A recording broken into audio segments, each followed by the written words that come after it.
You're listening to the Back Home Network, presented by HomeField Apparel.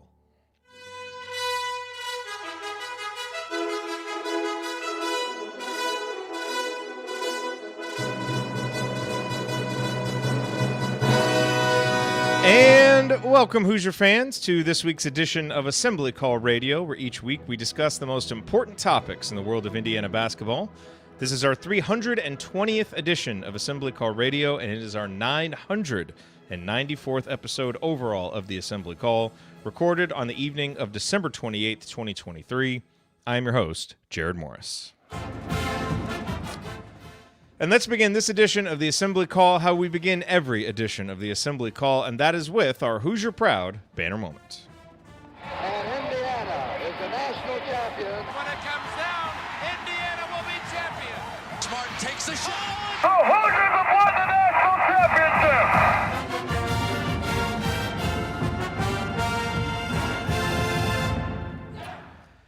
This week's banner moment occurred last Thursday when Malik Renew led Indiana to its first truly dominant performance of the season, scoring a career-high 25 points as Indiana beat North Alabama 83-66.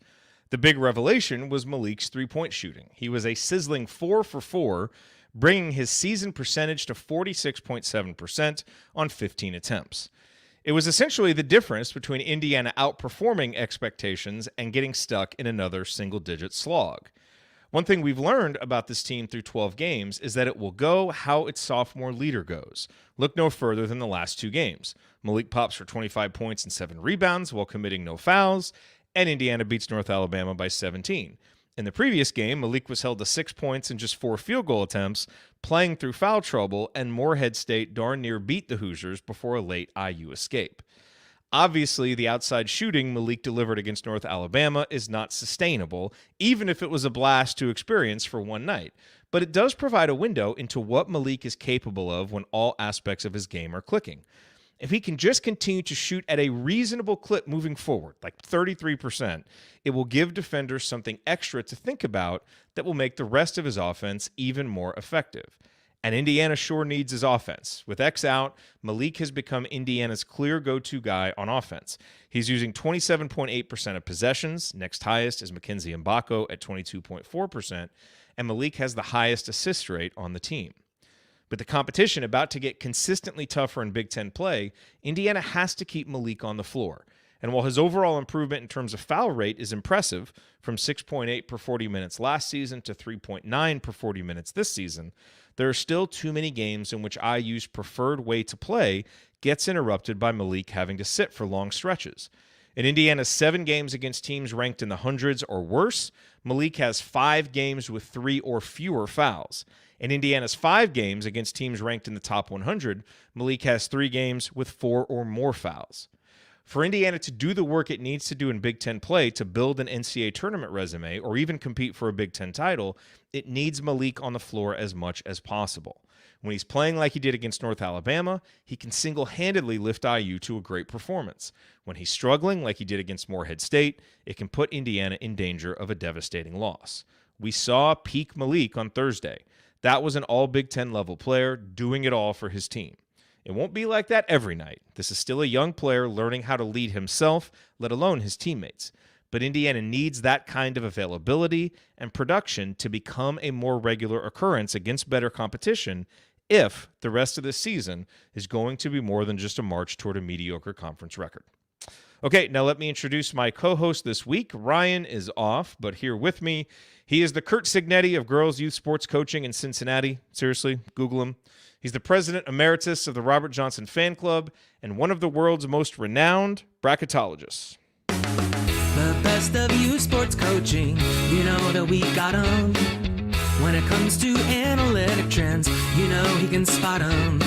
For first-class bracketology, if you want the top, you gotta go bottoms.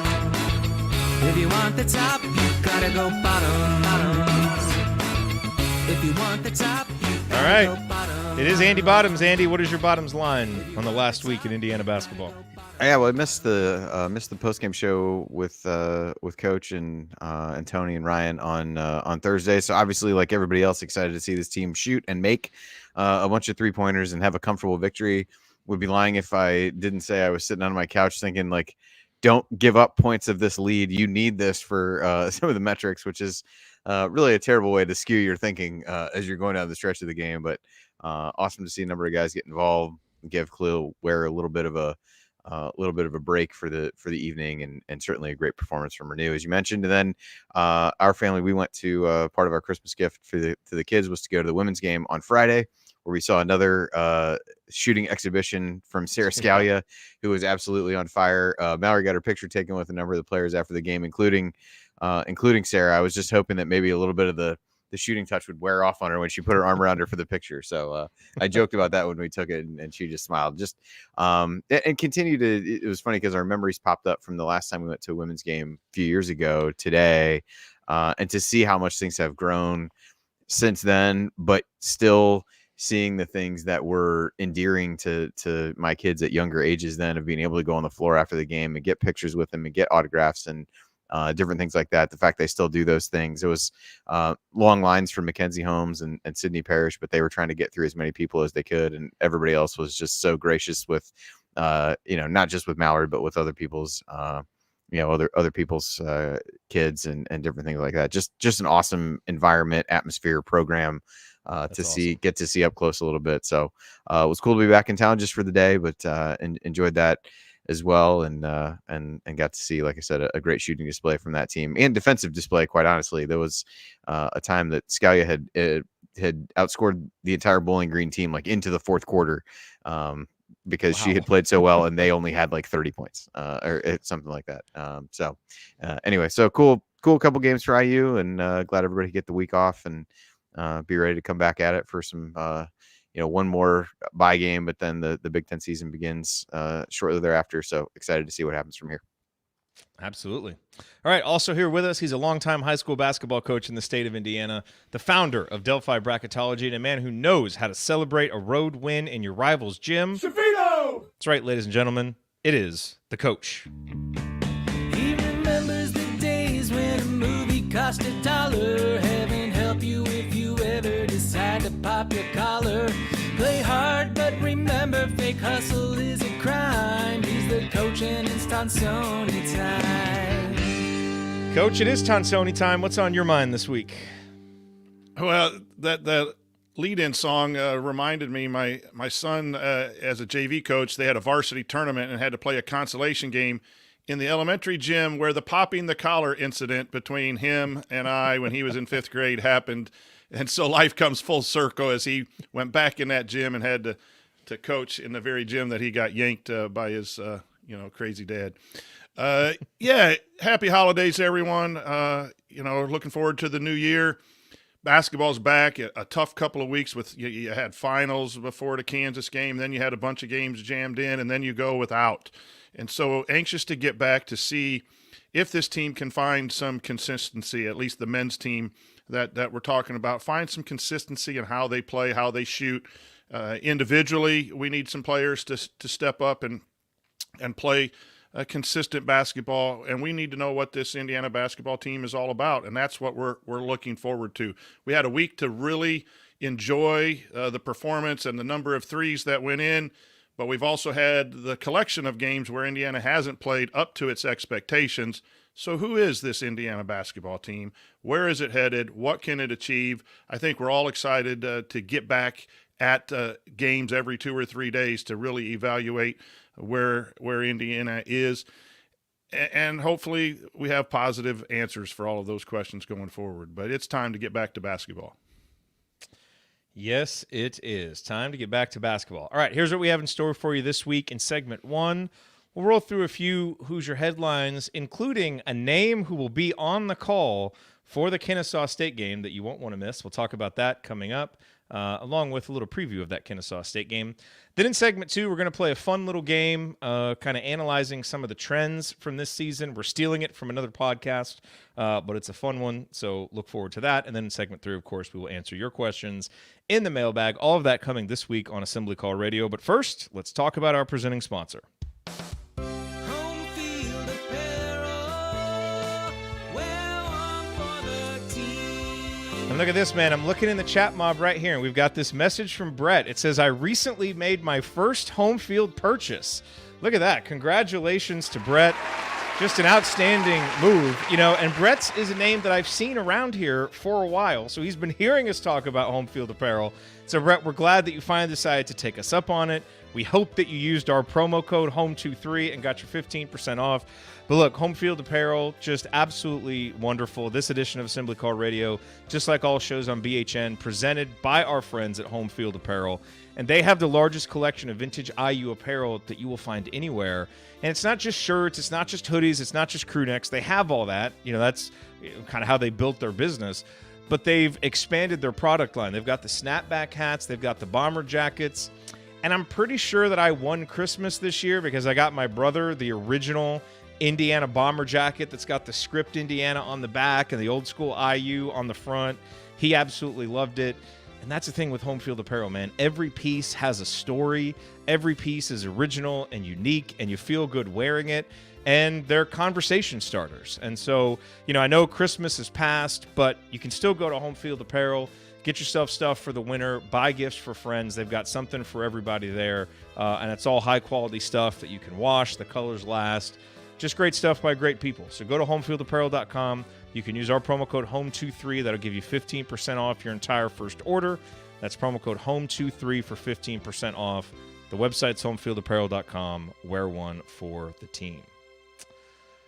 All righty. Well, Andy, Coach, we've got a game coming up tomorrow. Quick turnaround from Assembly Call Radio. IU versus Kennesaw State. Couple things people need to know about this game. Number one, it is on BTN Plus, so you're going to have to fire up that BTN Plus account for at least one more game. And, look, there are reasons to continue having a BTN Plus account. The women still have several games on there. There are other sports that are covered there.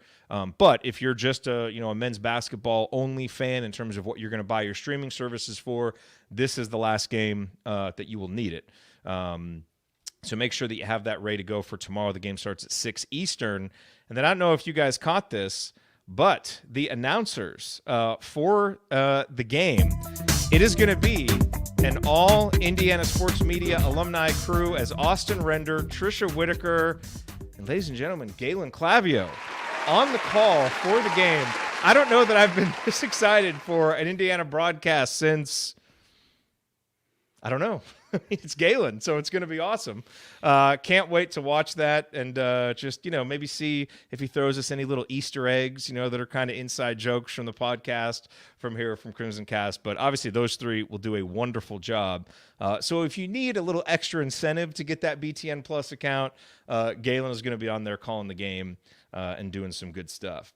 So as we look to this game, Andy, obviously last year, Kennesaw State was pretty good. They made the NCAA tournament. I think Indiana won that game by 13 or 14 points, if I recall correctly. I think Tamar had a good shooting night. I think that was one of the games that Trayce didn't play around Christmas break, if I'm remembering correctly. But they were a pretty good team, kind of ranked in the mid-hundreds last year. This year, not quite as good. They do have a few holdover players left, but they have a new coach. They're ranked 209th in the country. But what's interesting about them, Andy, the fastest tempo in America. Their games right now are at 77.2 possessions per game. They are taking 13.7 seconds in terms of their average possession length, which is the second fastest in the country.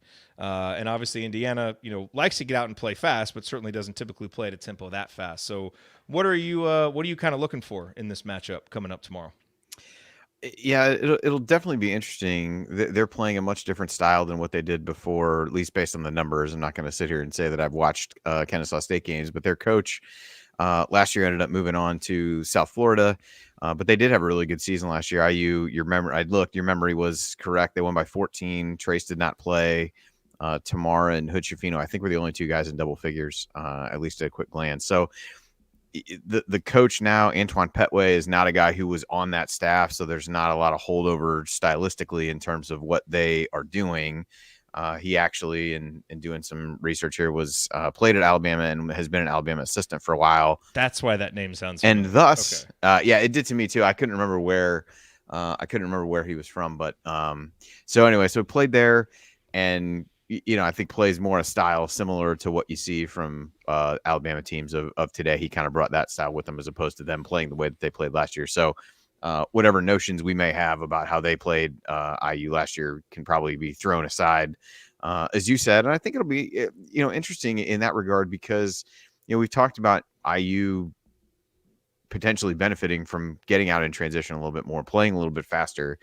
This game is going to essentially force that. You're probably not going to be able to slow them down. They're wanting to take a lot of threes and a little bit based on the numbers that you talked about in terms of, possession length and things like that. They're going to shoot threes. They're going to shoot them quickly. IU's going to have to find guys in transition and make that work. So I think a good test for IU in that regard of being able to find guys in transition defensively, but also, maybe giving them a chance to get out and run a little bit, which I think is a positive for IU.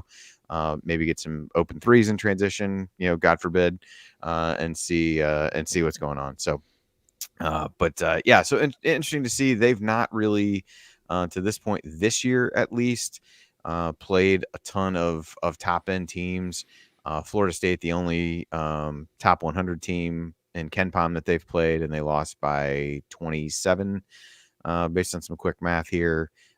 They've also lost to East Carolina, FIU, and UNC Asheville, all of those on the road as well. So they're going to shoot a lot of threes, again, kind of trying to make the math work. They're not particularly efficient at it. Their big guys even have shot a decent number.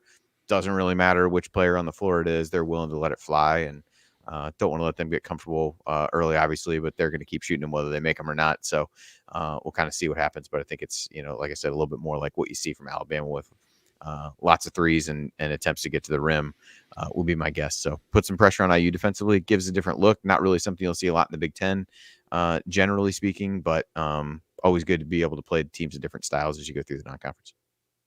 Yeah, and Coach, defensively, they're 235th in 2-point percentage defense allowed, and they foul a ton. So defensively, they kind of play into what Indiana likes to do, and it should be a good game for Indiana's big guys. What are your thoughts just in terms of things that you want to see from Indiana in this final tune-up before Big Ten play resumes?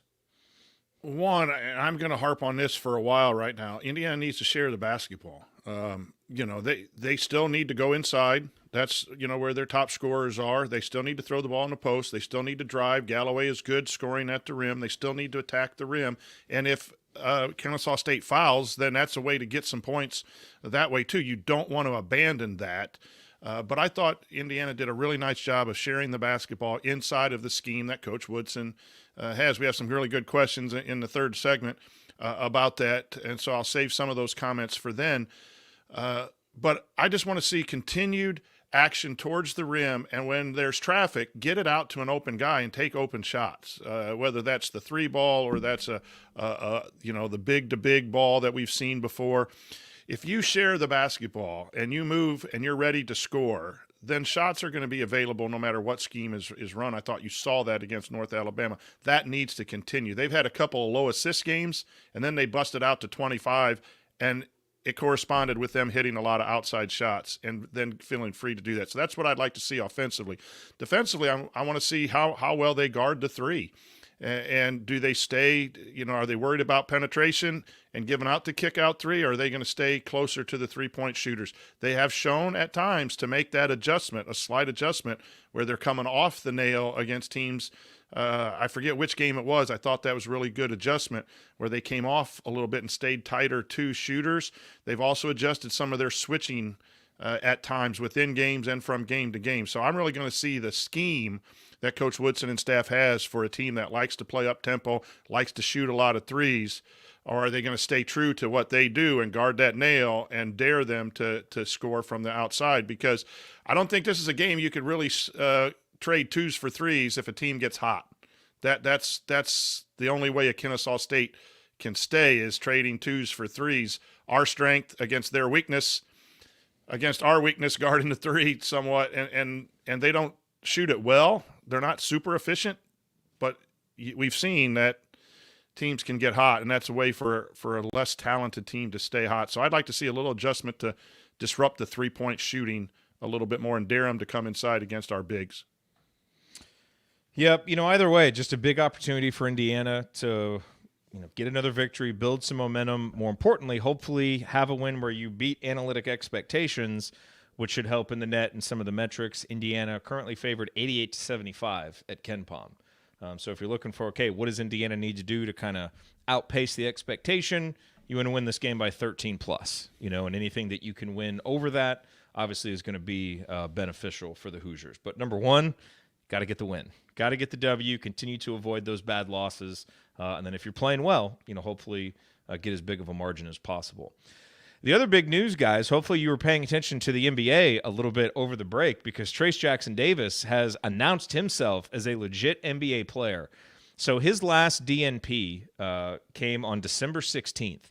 In the 5 games since, Trayce is averaging 11 points, 8.8 rebounds, 2.2 assists, and a block per game in 20.8 minutes with a field goal percentage of 73.5%. And Golden State is plus 38 with him on the court and 4-1 during that stretch. I mean, Steve Kerr's talking about him. Steph Curry is talking about him. He really has just kind of forced his way into the rotation. And there was a wild stat that almost seems too good to be true. So he had back-to-back double-doubles, and he was the first player to record back-to-back double-doubles with at least 15 rebounds in both games while shooting 70% or better in both games since. Did you guys see this stat, by the way? I saw it in the run sheet, so I won't pretend like I really am that on top of it. Coach, who was the last NBA player to do that? Back-to-back double-doubles, 15 rebounds in both, and 70% or better shooting. I have no clue. Dale Davis. How crazy is that? His dad was the last person to do that, which is just an unbelievable stat. I am just so happy to see Trayce playing this well. It's fun watching the games because you see a lot of the stuff that we saw him get better at through 4 years. Just consistent effort, the timing, the awareness on defense, the timing of, when he's screening and knowing when to roll. He's just doing an incredible job and further proving what Coach Woodson said, which is that he doesn't have to shoot to be a productive NBA player. And he's really showing that. So I don't know, thoughts from either of you guys on Trayce's emergence as an NBA player? Well, I watched the game. He almost had a double-double in the first half in the one game where he got 15 points or 15 rebounds and 11 points. And he's accepted that role of getting people open and then running to the rim. I mean, he'll have a down screen to the wing or a ball screen. He'll sit in the dunker spot and wait offensively, and then defensively. The thing that impresses me the most is he is disrupting shots from NBA players at the rim. And he got a couple really crappy calls in one of the games too. But he's elevating, going straight up, and blocking shots and keeping shots in play. Like, it's really noticeable how much he brings to that team, more than the Looney who starts and the other guy that they play at the 5. He just brings an energy in the last 5 games. And I've been watching 2 or 3 of them. Whenever I get him on TV that I can watch, I've been watching, and he really has played extremely well, and very, very proud of him. But, that's do what you can do, and you'll get on the court. Steve Kerr's a heck of a coach. And if TJD's going to help you win, you ain't going to be in the G League very long. You're going to be out in the court. And when you accept your role and do what you can do and not try to do too much, there is a spot for you in the top league of basketball. So it's really fun watching him. I think they're on tonight at 10. I don't know if they're on a TNT or I don't know where they're at. But the NBA has a 8-day free NBA pass where all the games are free on the NBA, on your phone or on the computer or smart TV. So if you want to check that out tonight, I think that it's a free 8-day period for the NBA Plus. Nice. Yeah, I mean, from my perspective, I'd echo a lot of what you guys said. I think the other thing, he got some opportunities early in the season, thought he played well in spots when he got opportunities, and then that went away a little bit, but he stayed ready, and I think that's what they've talked about in some of those conversations with him, just about his attitude showing up and all those kinds of things. Just awesome to see him rewarded for that and getting the opportunities and then making the most of them. I mean, that's all you ever want is to be able to take advantage of those things. I think he's doing, the things that he can understands very well how he fits into their system and how he can impact the game, and is doing a great job of that. And I would echo the coach's thoughts on some of the calls. I think it was a Christmas Day game. I flipped over to it, and it was I think Steve Kerr concurred with that in some of his comments after the game. It was, if you breathe on Jokic, you're going to get a foul call, and Trayce somehow got 5 within a pretty short period of time. But you're also seeing him start to have some good chemistry with really good players, and he's clearly trusted by some of those guys. And in that game, he kind of gave the point up to Steph, who threw him a great lob, and it's he's really ingratiated himself with those guys, which says a lot. A number of veterans in that situation can be a little bit hard to crack, a little bit reluctant to trust a new guy, and they've really had positive things to say about him, and that's great for him, great for the program, something that IU can really go back to and find that. But definitely excited to see that, and I think there's seems like a lot of people clamoring for him to play even more, which is pretty telling as well. And we may see more of it. Trayce would not have been ready to step in and make this kind of impact if he had left for the NBA after his sophomore year, even if he had left after his junior year.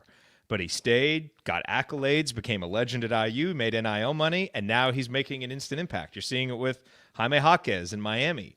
These guys who are just really good basketball players that are mature because they stayed in school are able to step in and make an impact. And for teams like Golden State and Miami that want to win now, that's a more valuable rookie sometimes than a guy who's going to need time to develop. So it's just a great story, and hopefully it's one that, inspires other people to take that path of, hey, let me stay here, let me build a legacy at my university, and then be even more, ready. Obviously, if you're a lottery pick, you're going to go. Jalen, should have gone. I'm not saying that you shouldn't do that. But for a guy in Trayce's shoes, I think just the path that he's taken has made a lot of sense, and really probably been one that a lot of guys are going to follow, especially bigs, I would imagine. Well, and I think it shows too, using those two guys as examples, their games are different, but Jaquez, I believe he went to Miami, right?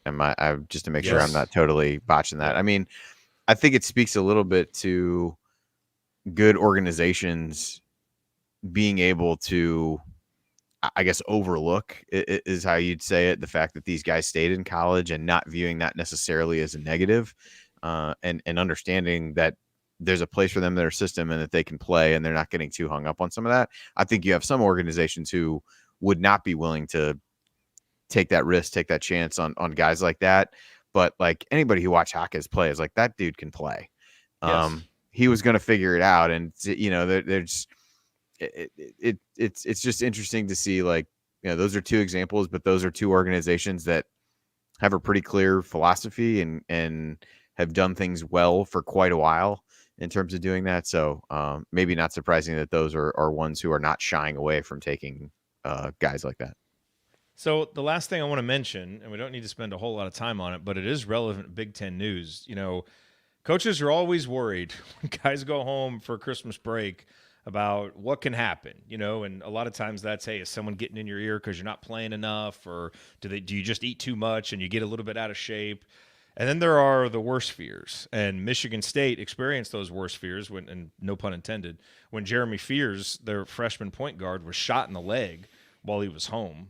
So obviously we wish him well. I think I read that he was back, on campus. It's obviously going to take him a while to recover. But just a really, really scary story there. Hopefully he makes a full recovery. And then I'm sure you guys saw the news today. Terrence Shannon of Illinois, the number 2 player in the Big Ten behind Zach Edey. Illinois fans just finally starting to get excited with their team and their top 10 in KenPom. They've been playing well. And he's suspended and accused of rape from something that happened in September. And they've apparently known about it. But now the charges were official. He maintains his innocence. And so I think it's perfectly fair for Illinois, now that there are charges, to suspend him. Still have to wait and obviously see, what happens with the case and all of that. But, Coach, I don't know what much there is to say about this. We have to wait and see how it plays out. But just from a basketball standpoint, for Michigan State, Fears was a guy who was kind of a depth piece, but, we'll see if he's able to get back to play and how much of an impact that has. But Terrence Shannon being out, that shakes up a ton in the Big Ten, and who knows how long he's going to be out. So just a wild, wild news story there. Yeah, it's just a couple situations that there is basketball impact, and that'll play out because those guys aren't playing, and we'll see where that plays out. It's a couple of situations that it's just sad for society, where the violence that is in our society happens to come to the Big Ten and injure a young man, and then another young man is in a position where he gets charged with a horrible crime, and regardless, the victim there needs to be thought of as well. Due process. We live in a country of fairness, whether people believe it or not. There is due process. You're innocent until proven guilty. None of us know anything about any of all that. So my comments are, I hope that the people who have been victimized are okay, and that there's fairness in the court system, and justice is done in due time with the right system, not on social media. And the basketball will take care of itself. But it's when some of society's ills come into the sport that we love, it's just a gut shot. I was at a high school game watching a tournament, and it came across the phone, and it's just a gut shot to see a young man involved in that at Illinois, and the same with the Fears kid. So you hope that everything turns out to be the right decision for everyone, and everyone's okay and can move on, whatever that means. But it's a lot bigger than basketball right now. Obviously, the Big Ten, with wins and losses and teams and all of that, that'll work out, and we'll have to discuss that at some time. But, man, be safe. Our players need to be safe. Everyone's players need to be safe. Surround yourself with good people. Put yourself in good positions. You can never, ever not do that enough in the world today. Yeah, well said, Coach. All right, coming up on Assembly Call Radio, we are going to play a new game. It's called That's True, That Might Be True, and That's Ridiculous. An homage to a basketball podcast that I like. We're going to do that with some early season Indiana and Big Ten trends. It'll be fun. Stick with us here on the Assembly Call.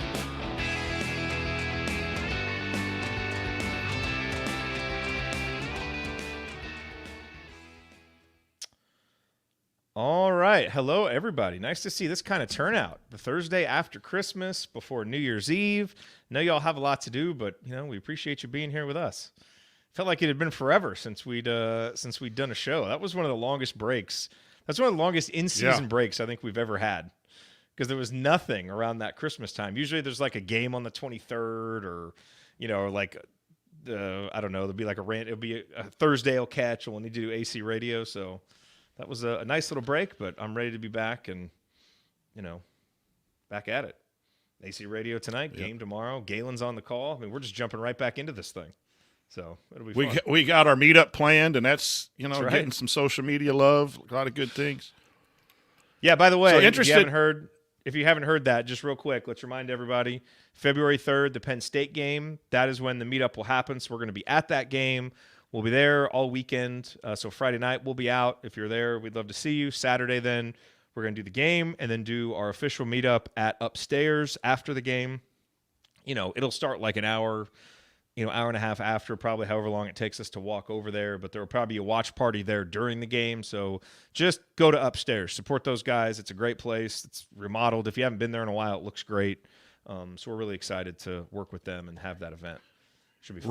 Ryan will have an open tab, so while you're waiting the hour and a half after the game, just put it on Ryan Phillips tab. Yeah, Ryan Phillips. That's right. That's right. That is right. Speaking of which, we have this game coming up. That's true, that could be true, or that's ridiculous. And I was surprised to see this question not be on the run sheet tonight. And it would be, Ryan Phillips will host an assembly call show before the end of the year. It's completely ridiculous. That one's absolutely. I think maybe it was too easy, and that's why it is left off. But that's how I'm looking forward to segment 2. I'd love to see Ryan just get in here in StreamYard and just try to figure out how to start the show. That in and of itself would be hilarious. All right, let's hop into this. Here we go.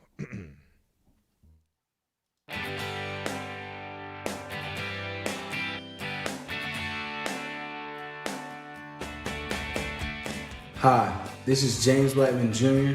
I never miss an open 3, and I never miss an episode of the Assembly Call.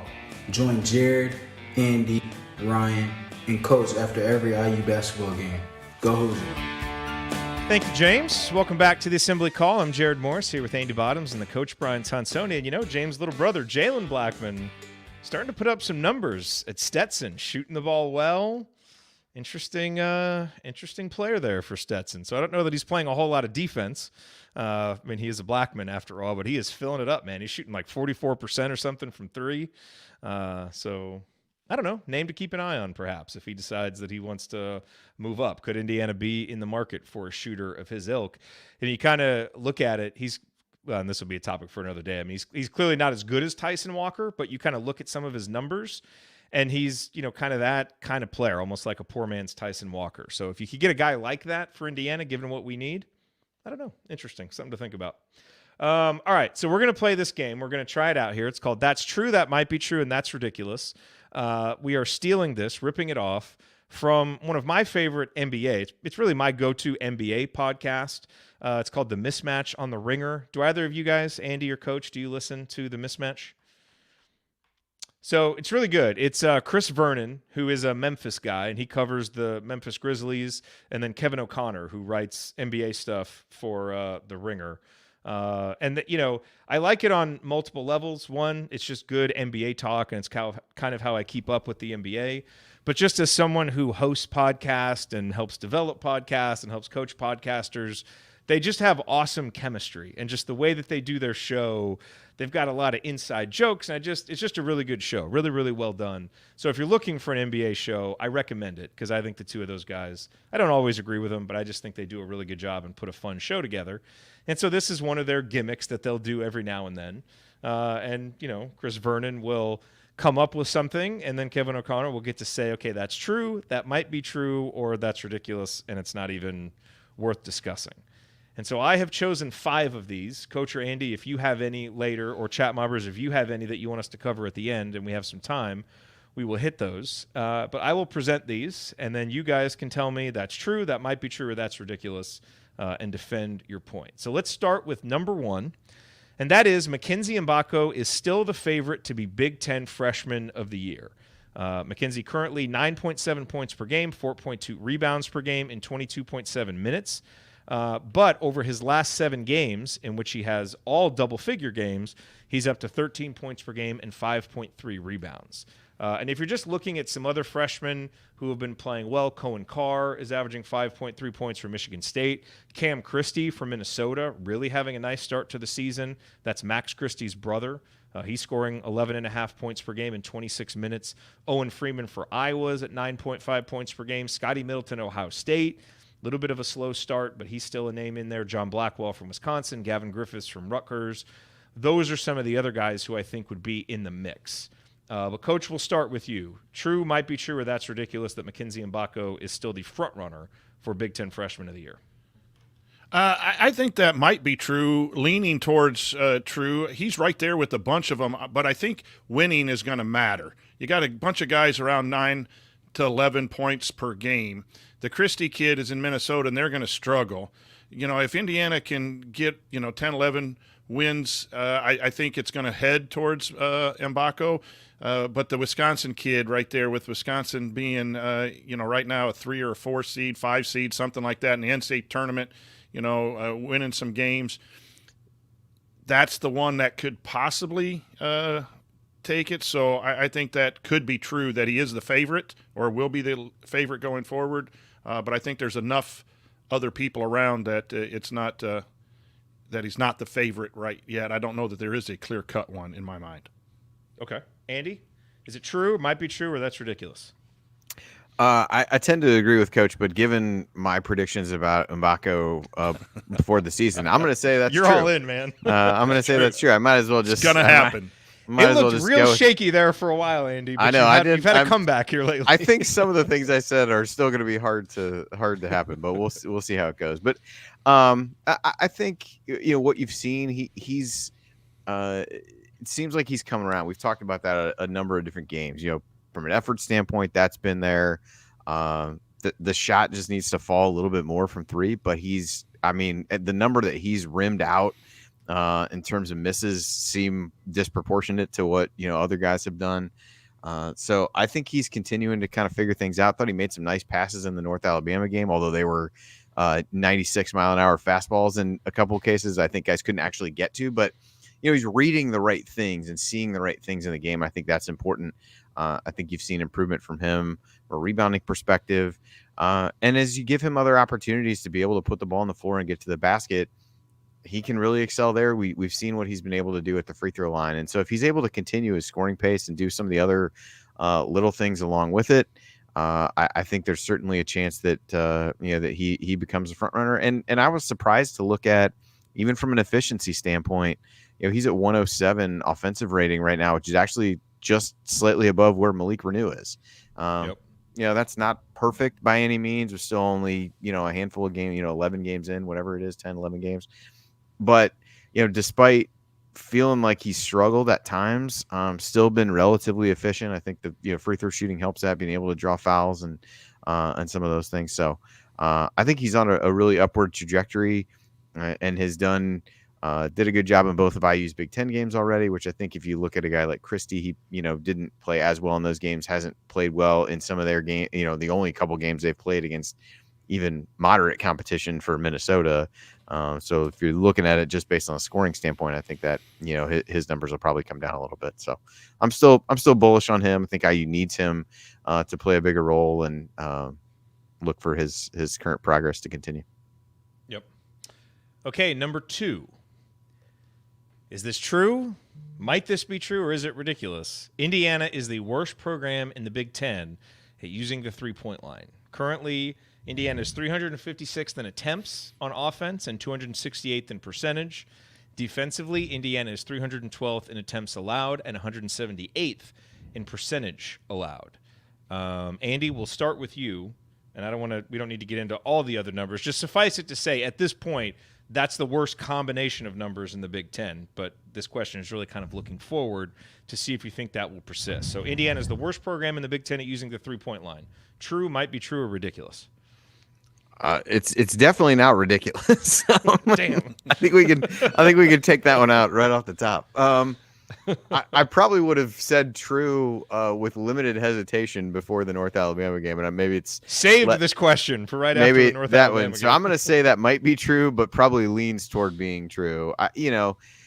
Unless something really changes, what IU has prioritized offensively is not the three-point line. So you've got to, while you can probably expect some improvement defensively, Coach talked about a couple of those things in terms of modifications they've made a little bit to the nail slot rim thing, although I felt like might have been the North Alabama game, one of them, it seemed like they kind of went back to what they were doing before, as opposed to maybe stopping at the elbow versus getting to the nail. It seemed like they went backwards a little bit in that regard, but maybe that was just some of the things that I thought I saw. So I think you can expect it to get a little bit better defensively, but I don't think this is still going to be what is a focal point of what's being done offensively. So I'm not sure how much those short of, different matchups take, how that changes a great deal. So I'm going to say might be true, but leaning toward true. Yes. Okay. It is clearly not ridiculous. I will agree with you on that. So Coach, are you willing to say this is true? We're the worst in the conference at using the three-point line. Or are you going to give Indiana a little wiggle room to improve and say that might be true? I have 3 other choices down here from our friend 85 Jeff M in the chat mob. I think has kind of nailed my response. So for those of you listening on the there, podcast, those 3 options Jeff, are true, definitely true, or absolutely true. So this is true as of right now, even with the North Alabama game. Because of what Andy said, the priority has not been to shoot the three, and it's even been stated by our coach. Something changed for that North Alabama game. Is it permanent is one of the big questions that I have. I think it needs to be, even in the heavy post entry and the ball screen stuff that Woodson runs. You can still shoot enough threes. The ball just needs to be kicked out instead of trying to go win everything at the rim, even when it's contested, as was seen in the North Alabama game. If that continues, you don't need a new system or whatever. You can still get enough threes to be competitive in the Big Ten. Do I think they need to do more than that? Absolutely, as a basketball coach. I just want to see them do enough within the system they're running which they have not done until the North Alabama. So I think as of right now and in the first, run of Woodson's, yeah, it's definitely true that Indiana this does not emphasize it. That is a true statement. It doesn't have to remain true, though. Okay. Number 3, Trey Galloway is the most indispensable player on Indiana's roster. Now, this isn't Trey Galloway is the best player, not that he's the most productive, but I'm asking this question from who could Indiana least afford to absorb an injury or an extended absence to? And just to add a few numbers here for context, Trey only using 18.6% of possessions, so he's not necessarily a high usage player. He is 3rd in scoring, 8th in rebounds, 1st in assists, 1st in minutes. Khalil Ware, 1st in points, rebounds, and blocks. Malik Renew, 2nd in points, 2nd in rebounds, 2nd in assists. Both those guys more productive, but they also have each other, where if one was out, you still have the other one there to anchor things down low. Whereas, boy, if Trey is out, that guard rotation really starts to look shaky, and it's already shaky. So that's true, that might be true, or that's ridiculous. Trey Galloway is the most indispensable player on Indiana's roster. Coach? I think that's last time. We'll go with Coach. I think that's true from a roster situation. From his production, you could probably find that somewhere else, but Indiana's just really light on the guards right now. We're getting a lot out of Gabe Cupps that's not statistics, and we need that. We need scoring, and we need some things from Gabe Cupps. He's just not ready to do it, but he's fighting like heck in his 30 minutes a game, and we're waiting for C.J. Gunn to be productive. He has not been productive other than the Michigan game. So you lose a Galloway, and now you're really, really struggling. So from the potential loss, I think he is, indispensable, where you can, if one of our, 3, 4, or 5 guys go down, you have Walker, you have, I don't think Sparks can play 30 minutes, but you can do some different lineups if you lost someone along the front line than you can right now. Having Galloway out, especially with X. If X came back, maybe you could have a little different, when X comes back, that might be a different answer. But it's absolutely true right now. You need him on the floor as much as possible. Yeah, well, and even if and when X comes back, I mean, now, you have to kind of question just how long will that availability be there, unfortunately. So, Andy, your thoughts on this one? Yeah, I tend to agree based on the current state of the roster and the way the question was framed. I think you saw a little bit of this in the North Alabama game. Cupps gets us a couple of fouls early. I think it was Tony who brought this up on the postgame show. And so you ended up having to play Galloway a lot more minutes, but you at least had somebody who could slide over and play that role. And I think just his ability to fit in different roles on the team, he's had to assume that over the season. I think in some ways, as we've talked about, that's led to some of the struggles that he's had. But at least in terms of a guy who can do things on both ends of the floor and play some different positions for you at the guard spot, where the number of consistent contributors has been limited at best over the course of the season. I think the other guy you can make an argument for is Malik in terms of just going back a little bit to the last question. If IU really wants to play through straight post-ups, he's the one who's really most comfortable there. Ware can make shots there, but that's not really what he wants to do. And I think Malik being able to play make out of there, being patient in the post, scoring on his own, or being able to kick out to other guys. I think if you didn't have him, you have a bunch of other big guys, but I'm not sure you could play quite the same way, because who becomes that back to the basket guy that you really want to dump the ball into, who's comfortable in that situation? But I think you've got enough just bodies there to figure it out, which is what leads me to say it's true. Yep. Okay, number 4. So to preface this one, I want to read you guys Indiana's season-ending KenPom rankings going back a few years, because as we know, Indiana currently sits at number 83 in KenPom, which is pretty far down. We haven't been down this far in a while. So here are Indiana's season-ending KenPom rankings. Last year, number 30. 2022, Indiana was 48th. In 21, it was 50. In 2020, Indiana finished 34th. And then going back, in 2019, it was 52nd. 2018, it was 71st. 2017, it was 44th. 2016, 11th. 2015, 48th. 2014, 63rd. So even that awful season, Indiana was only 63rd in KenPom. And then, of course, 2013, Indiana was number 3. 2012, Indiana was number 9. 2011, So the year before the watch shot, Indiana was 82nd in KenPom, finished up the year 82nd. And what's interesting is that team was 9-3 with their best win over number 111 Wright State. Indiana right now sitting at 9-3. That team proceeded to go 3-15 in Big Ten play and finished 12-20 overall. So they did not turn their 9-3 start into anything good, despite having, Christian Watford and Jordan Hulls, Victor Oladipo as a freshman. And so my question, and Andy, we will start with you. This Indiana team right now is the worst Indiana team since Tom Crean's third season at IU. I mean, I know what the statistics are saying, but I still would categorize that as ridiculous. I cannot think that there isn't an Archie Miller coach team or three that are not worse. While statistically it may not have been that way, aesthetically and just how I feel when I mean, this team is frustrating at times, but they don't stir the same emotions in me as some of those Archie Miller teams did by the time it was all said and done. So I have to think, like I said, one or more of those, while maybe not statistically, is the worst team since that time. Okay, so we got our first. That's ridiculous. Okay, Coach, what are your thoughts on this one? I also am going to say that it's ridiculous. I think this team's going to end up winning more games. I would be shocked if they go 3-15 the rest of the way. I think the number will come down. I think it won't be as high as we want it to be. I don't think it'll meet what a lot of people wanted the expectations to be. I'm afraid it will be a disappointing season.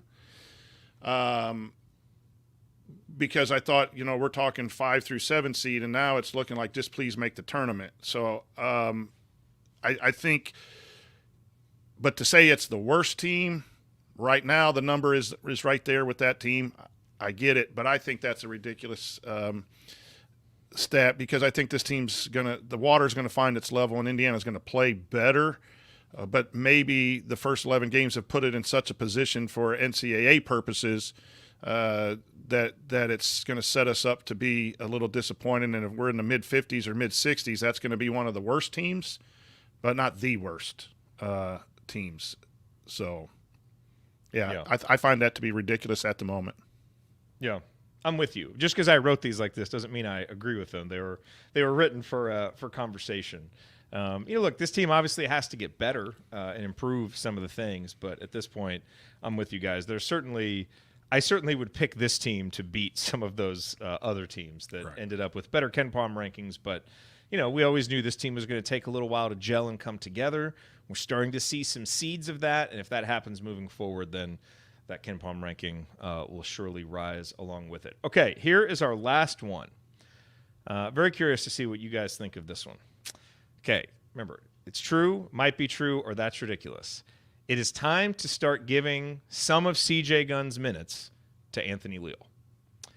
Now, Andy, just a couple numbers to add to this. CJ Gunn's offensive rating right now down to 72.2, which is a very, very bad number. He is shooting 13.9% from three across his 36 attempts for his career. His turnover percentage is up this year. His assist rate is down. So not seeing the progression from him that we wanted. Now, his steal rate is very good. He was excellent against Michigan and a huge part of getting that road win. So we've seen some good moments from him, but a lot of struggles otherwise. Anthony Leal, obviously in very, very limited minutes, but has an offensive rating above 100 for his career. 17 of 54 from three-point range. That's only 31.5%, but it's at least somewhat respectable. The argument would be, well, obviously, there's not a lot of upside there, but he's just kind of steadier. Not going to make the big mistakes, also not really capable of the big plays. What does this team need more of? And now that CJ's, into his, kind of the middle of the sophomore season, can we make a more definitive statement on him?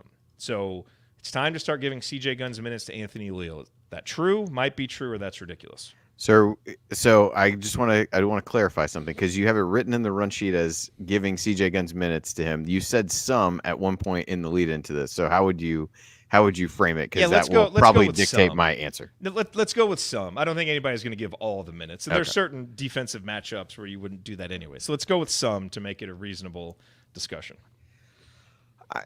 I think that might be true based on some of the matchups. I think Woodson has inserted Leal in. I mean, he's only felt compelled to put him into 4 games for what it's worth.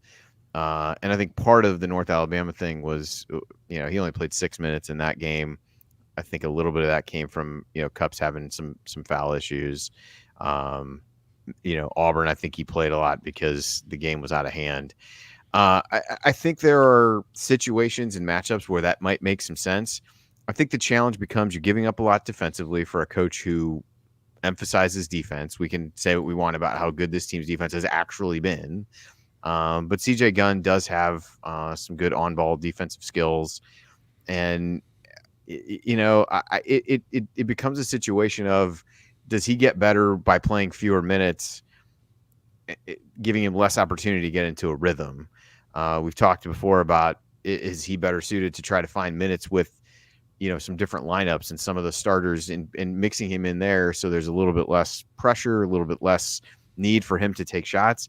Yeah, I think that's really where he could benefit from more. I struggle a little bit with the guy who you're almost punting on him a little bit as a player for your program for years to come if you do that, would be my fear. I'm sure Woodson has a good relationship with him, but I do feel like that sends a challenging message to him for the future and trying to figure out, can I give him enough minutes to make him comfortable? I'll equate this a little bit to something that they've talked about with the Eagles this year. They're playing their defensive line guys tons and tons of snaps. They've got young guys who they, in some cases, just refuse to play or play 5 snaps a game. And it's like, are you really doing anything good for later in the season when you need some of these guys to step up? Because now you've shown them, I don't think that you can play.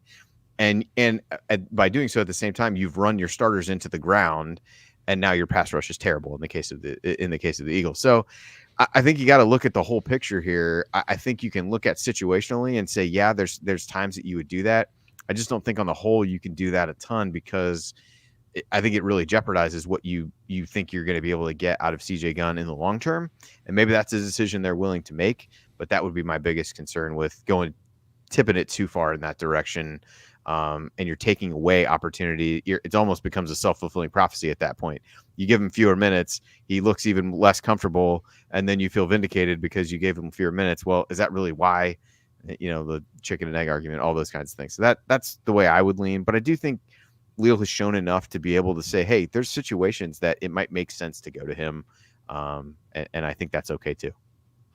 Coach, where do you fall with this one? You changed me up a little bit with the sum, because there are some situations where Leal, I think, can help this ball club, but that can come from Gunn's minutes. That could come from Galloway being in foul trouble. That could come from maybe giving Cupps a little bit more of a breather than playing him 31 or 32 minutes. If you feel his game can benefit Indiana, I don't think it's just a CJ for Leal situation. If Leal is earning playing time, then it's going to come from all 3. But I think CJ has struggled. I've been a big fan of his because of potential, but potential is only, just that. You have to realize that potential at some point. But, he was very, very good in the Michigan game. That's more towards where we need CJ to play. And I think Andy's comment about, is it are you pulling the plug? Would you be pulling the plug if you gave all the minutes or even, some of the minutes? And nothing is, practice is fine. He can play well in practice, but until he plays well in a game and plays well consistently in a game, and it is just tough as a coach. How much do I play him to develop? And yet I need to win basketball games. And it's a fine line. Sometimes coaches, we can run that fine line and go off the trail a little bit, and a kid loses confidence. I thought CJ played okay. I forget what game it was. He had a pull-up that was somewhat questionable in the lane. But I thought it was an aggressive move, and that seemed to be the impetus to pull him out, and then he didn't play in the second half. So you got to be careful with your substitutions. You substitute for an error. You need to do that sometimes. I know the bench can be a motivator. This is where the psychology of the coaching and the relationships has to be on point. But I think CJ needs to play. And if CJ plays like this the rest of the year, then we're never going to be as good as we could be. I said at the beginning, when CJ is ready to play, that type of player will help Indiana basketball. Hopefully it's CJ, but sometimes that's junior year. For some people, that's later. He's just the type that Indiana needs. and the hope is that he develops sooner rather than later. And right now it's a little later than we all want, but it's not shocking for a young man that was recruited where he was to be in the middle of his sophomore year playing like this. So I think he needs a little more time to see, and you might have a quicker hook in games that matter. But if he pops and can be consistently good, so I think you got to keep those minutes where they're at, because they're not really all that much. He's 16 at the most, and sometimes it's 5, 6, 7. I would keep him the same. Yeah. Look, I have a lot of CJ Gunn stock, and I'm not selling that stock yet. I still think there's a good player in there. But like you said, Coach, at some point you do have to see it. Right. And so he's just right now, there's a lot of offensive potential there, but the actual production, it just isn't efficient enough. I mean, you have to be able to get more efficiency from a guy who, when he comes in, is looking to shoot, and is using possessions. So I would phrase this one as more that might be true in terms of I would still give CJ the next 4 to 6 weeks, to keep getting this going. At some point, if he's unable to, then you may get more from a guy like Leal just because you know what he's going to give you, and he's not going to be missing a lot of shots and using a lot of possessions inefficiently. But I'm not ready to say that yet. There's too much upside there with CJ. And I think you've seen some adjustments on his shot. The way that he's shooting, it's just looks a little bit more compact, a little quieter. And so I'm still, and he's hitting them at a little bit of a higher rate these last 4 or 5 games. It's not much, but it's a little bit. And so I'm hoping we see some of that growth because this team obviously really needs it. All right. I'm just waiting a second here to see if anybody in the chat mob has one for us to do. Andy or Coach, do you guys have one Jeff, that you want to toss out for this Coach one? Marlowe has one. Coach does? Where is it? I put it. Okay. IU finishes in the top 5 of the Big Ten. True, might be true, or that's ridiculous? I think that might be true. I think the Big Ten is in disarray right now, other than Purdue. Like, you can just probably mark Purdue in at number 1. You had 4 other schools that I thought could fit in there, but then with the unfortunate things that we've talked about with personnel, just don't know what direction. More worried, not worried, but Illinois could go off the rails a lot more than Michigan State because Fears was coming off the bench, but you just don't know. And Indiana has a knack for winning games, even when they're not running the analytics well. I would not be shocked if they're a top 5 team. I would not be shocked if they finished closer to middle of the pack. So I find that might be true. Yeah, I mean, it's one of those. I mean, it definitely might be true. I'm going with true. And that's in part because I don't believe as much in the Big Ten. And I think a lot of the reasons that you said, Coach, are true. That this team's been able to win some close games, and I just think everything's going to be so muddled. I still think Indiana's talent ends up winning out, and they finish in the top 5. Andy, what do you think? Yeah, I definitely wouldn't call it ridiculous, just because I think the league's going to be once you get past Purdue a little bit wide open. I think you could have certainly made an argument that Illinois, if anybody had maybe established themselves as the second best team, the news you talked about earlier changes that dramatically, depending upon how long he ends up missing. I think Wisconsin has acquitted itself fairly well, but really after that, it's kind of anybody's game, and even Wisconsin has not looked good at times. So I would say might be true. Certainly an argument to be made. I think you can make arguments for lots of teams right now based on how everything shakes out. Yep. Here's a good question too, real quick, if we want to answer that. Go, bracketologists. The NCAA 85 makes Jeff. more sense than the RPI. True. I'm anxious to see what Andy says, but for me, it's true. There are flaws with the efficiency numbers. You blow out bad teams and you get a boost, and there's a couple outliers every year. Iowa State's sitting there right now as an outlier that you can't really trust their resume. But when I go back and compare it to the RPI, what it would be, it is not even close that the net is 1,000 times better. And what it's not a standings board, so that's where everyone gets frustrated. How can Iowa State be 6th when they haven't played anybody?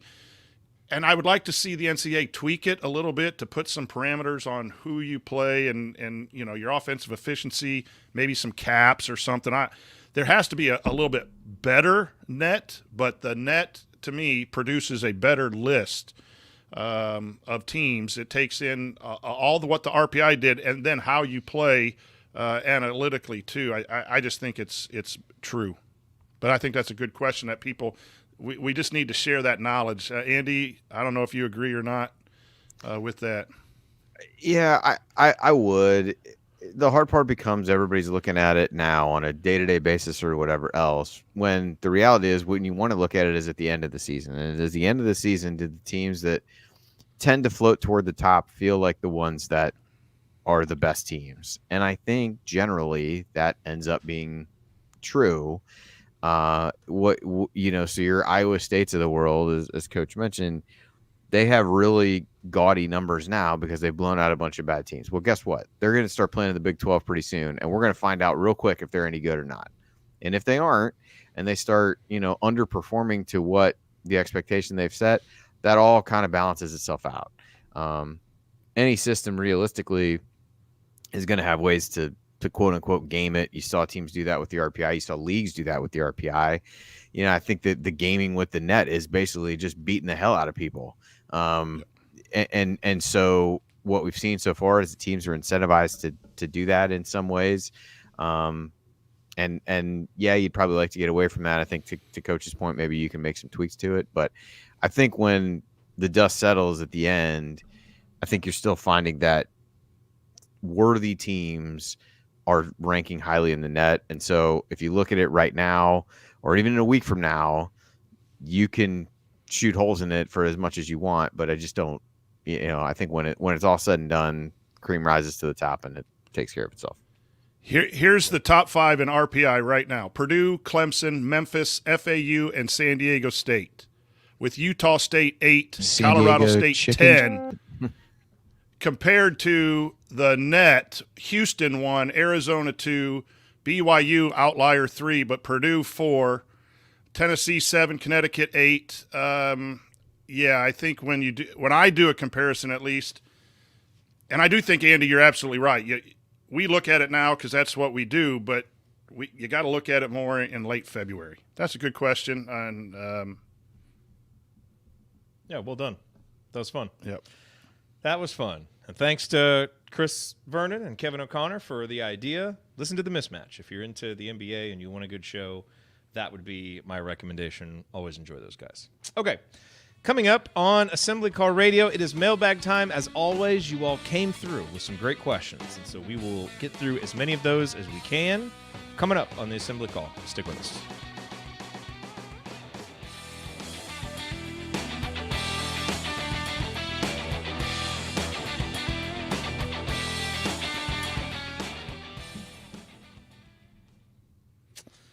Andy, I think I've told you this. My brother-in-law is a big Eagles fan, so I'm like fully aware now. After Christmas, we spent 3 or 4 days down there around Christmas. I am now well aware of all of the Eagles' shortcomings, as we discussed them several times over Christmas break. Not a lot that looks good right now, but yeah.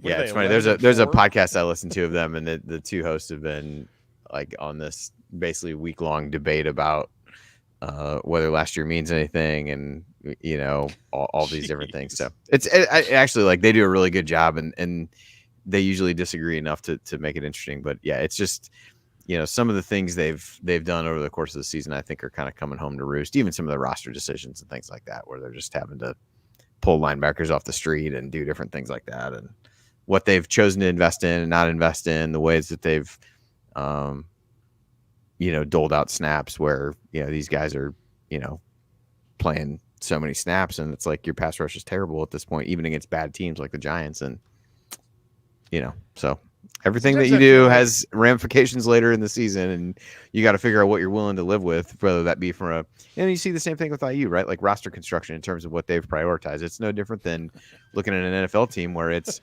hey, I'm going to go not spend money on these 2 positions. So anyway, all right. Sorry, Mike. To get away from the Eagles side. It's funny though. Like the Eagles made the Super Bowl last year. They're 11-4 right now. Yeah, I mean, I'm not. The sky's falling. No one's having fun. Everybody's miserable. They do look miserable though. That is undeniable. No, they do. They definitely do. It's just funny. I feel like sometimes we almost know too much about sports now. It's like, because you can see, even though the team's winning, it's like you can see the bad stuff coming around the corner, and so you just can't enjoy it even right now. But they'll win their next 2 games, Andy. So we'll see. Well, I what they do in the hope, playoffs. I certainly hope so. They put me in the position where I need to root for the Cowboys over the weekend to win a game. It's disgusting all around. Hey, there was a couple other questions we couldn't get to, so thanks for sending those in. Google is for winners, absolutely. Coach Signetti, he's going to Google it. Google me. That's going to be a saying. And can we win at Rutgers? I think that might be true. I think this might be a year. Always tough to play over there at the rack. Better beat him this season, because Subway, whatever it's called. Jersey Mike's. But no, those are good questions, and we appreciate you sending those in. I did pull Signetti's Google me. Google me. So we have that if we need it. Classic. I was just gonna say, better beat Rutgers this season, because Dylan Harper and Ace Bailey look pretty good. Be interesting to see what Pikel can do with elite talent.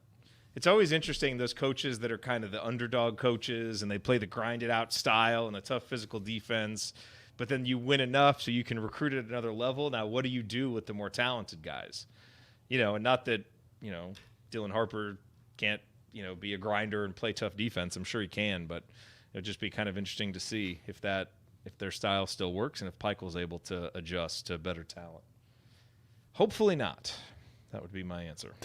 Tough problem to have, like figuring out how to coach. Good problem how to have. coach talent. But it's a whole different skill, probably can. Right? Your game plan has to be maybe a little different. Allow some shots that you wouldn't allow. You have to be able to do that. And then how do you rein them in if you need to? But it's more of the psychology thing. You can get a bunch of grinders together, and woe is me, and you put the no one respects us and all that. Now you got the studs out there. You got to motivate them. It gets a little bit more difficult. Yep. By the way, that comment from Mike, who was talking about, he said, I tune into AC to get away from Philadelphia Eagles talk here locally. That is Mike Weemuth, one of the hosts of the new show X's and Joe's on the Back Home Network. Their first episode is already up. Their second episode is coming because they just recorded it. So I got to get that edited and up. But the first episode was exactly what you would expect from a conversation between Mike. And some of you may remember Bob Moats because he's been on the show a few times. It was awesome, and I just have such high hopes for this show. It is smart college basketball talk for serious fans. This is not for the casuals. This is getting in the weeds about what really matters when it comes to winning and losing, and their perspective is just really, really unique and interesting. And it really does feel like you're kind of eavesdropping on a 30-year conversation, which is what you're doing. But it's fun. So highly recommend it. Check it out. It should be available everywhere that you listen to podcasts. Okay, let's get to segment 3 here. Here we go.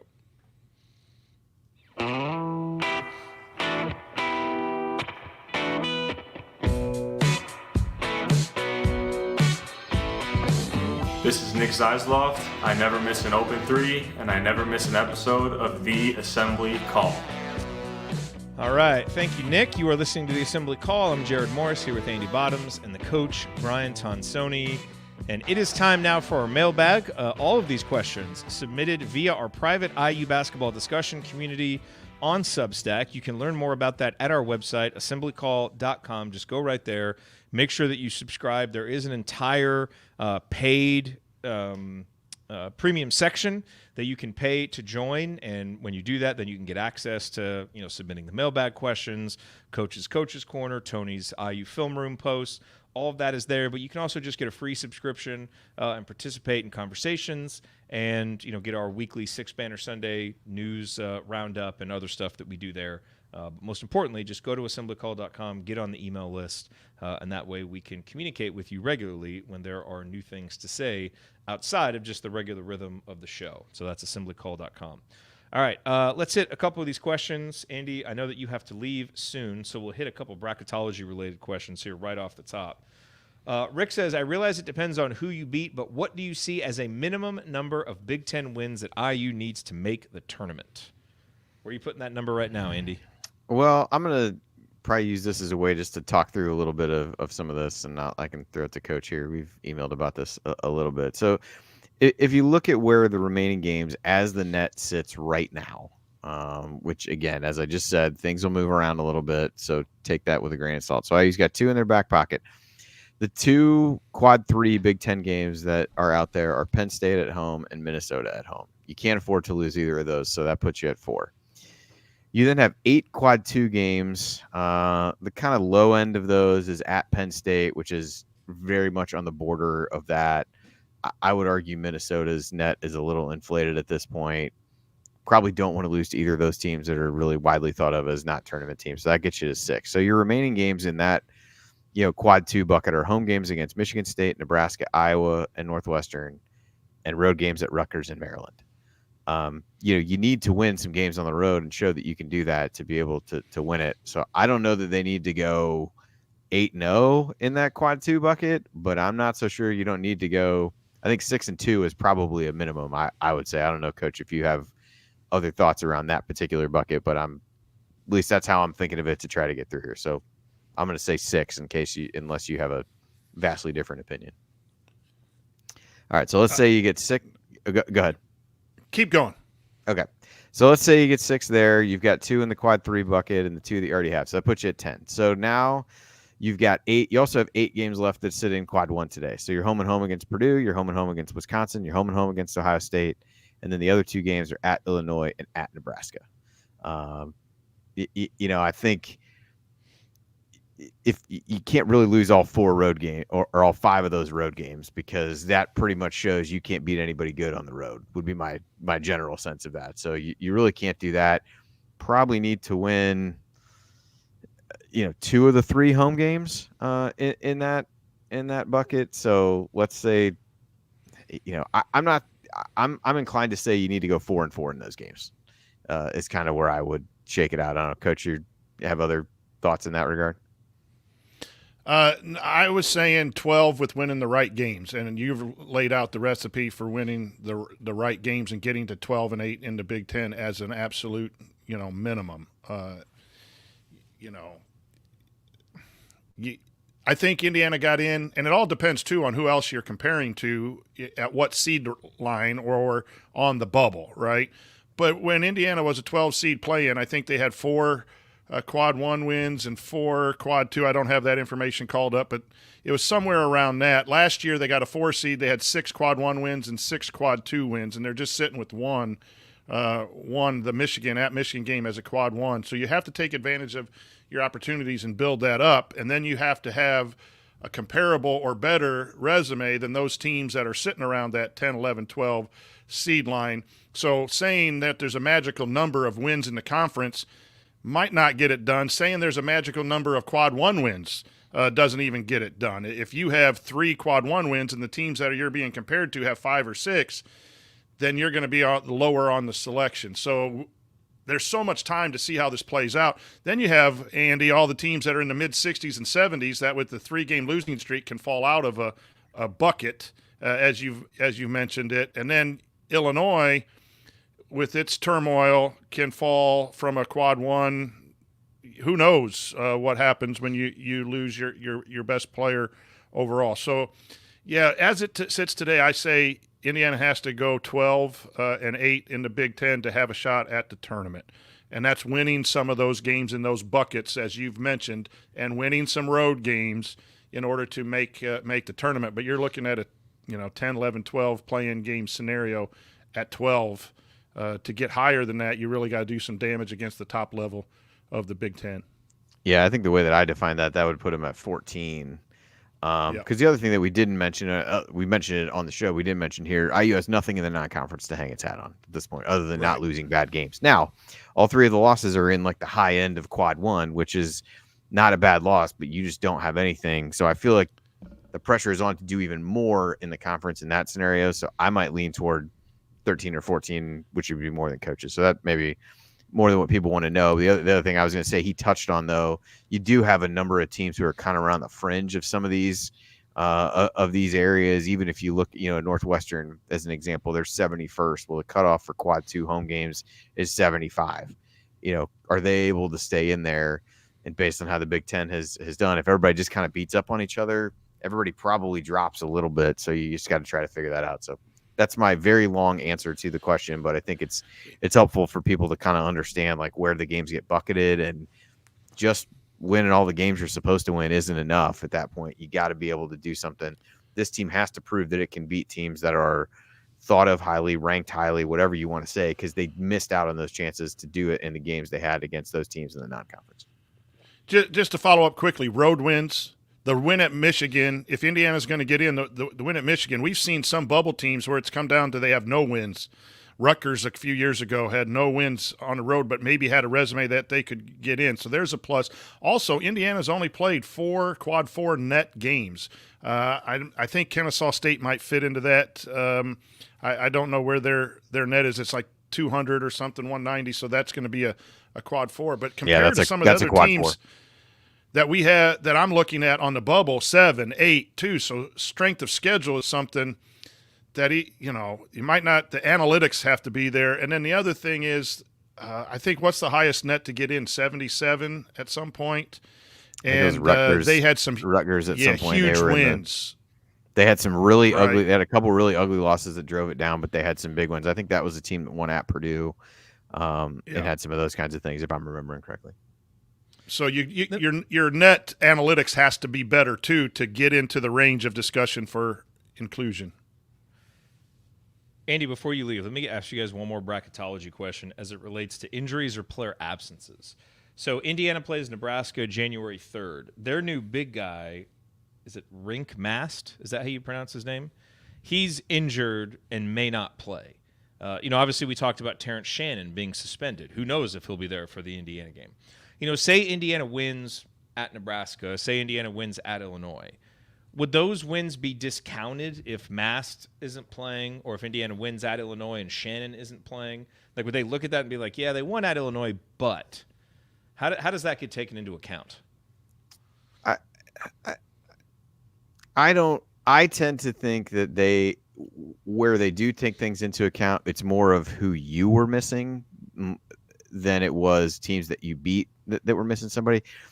That becomes a slippery slope, and I know this has come up at different times with teams, because you're putting yourself in a position where you're assuming what would have happened if somebody was there. I had the example that I always bring up, it's getting pretty dated at this point, is there was a Notre Dame team when Bonzie Colson was hurt a bunch. I think Matt Farrell even missed a bunch of games on that team, and they were like the first team out, and I was stunned because that team at full strength had lost at least a couple bad games.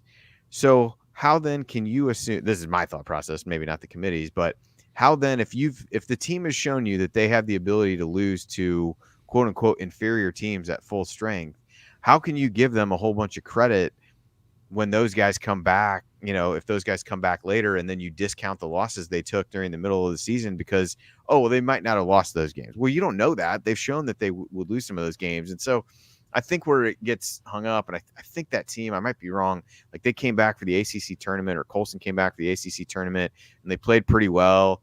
And then it kind of turns into that, this is maybe what they are with these guys. I don't tend to think it ends up mattering all that much. The committee will say that they take it into account. I just think how you take that into account is really, really tricky. And you probably could go through and find examples where they've made good on what they've said they were going to do and not made good on what they've said they were going to do at times, because it's just really hard to apply any uniform logic to what they're doing. Not unlike anything with the NCAA, to be fair. So, yeah, the data is a majority of what the selection committee is. And then they have 12 committee members now, and each one's assigned to certain conferences. So you have some experts on conferences.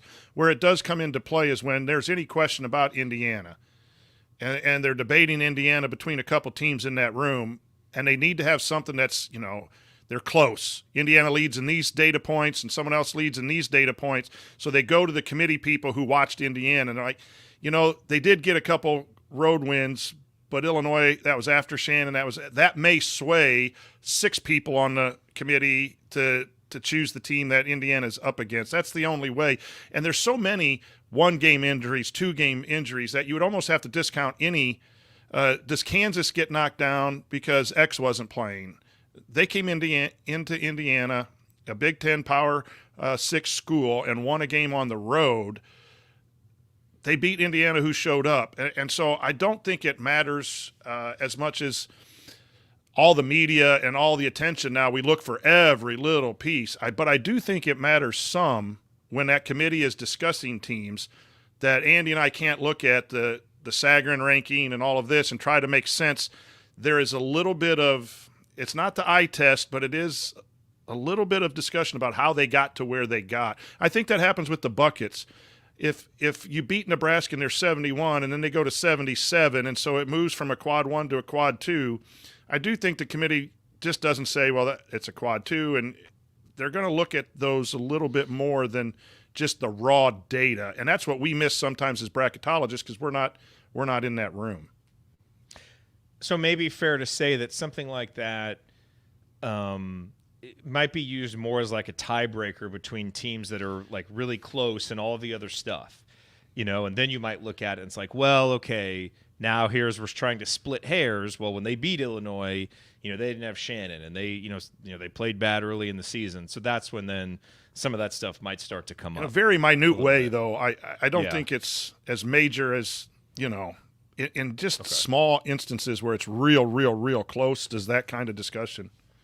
Yeah, I mean, what they'll preach and beat you over the head with over and over and over again is your full body of work, which all that stuff kind of takes into account. I think you've got lots of teams who have people out. And quite honestly, if Shannon's out for an extended period of time, Illinois is going to plummet in the rankings more than likely anyway, because they're not going to play as well. True. So that may discount itself in a non one game scenario. It's not like that's presumably is not going to be the only game he's missing. So it gets a little tricky like that. And I think it really has to be like the top most impactful players for that really to matter. I think if it's just a rotation guy who missed a couple games, like that's just not enough there to say that person would have made a difference. And you can't speak to that definitively anyway. It's college basketball. Crazy stuff happens anyway. You wouldn't, be able to pencil in a win over here. And by the same token, I think teams have tried that when they lost a bad game or took a bad loss. It's like, well, we didn't have this guy. It's like, well, that's still pretty bad.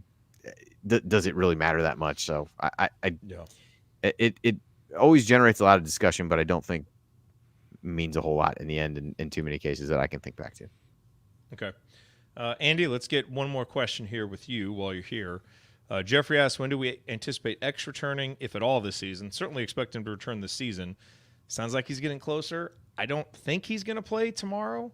I mean, there's maybe an outside shot of it, but I would say it's probably better to expect him to be back after the 1st of January. But we'll wait and see.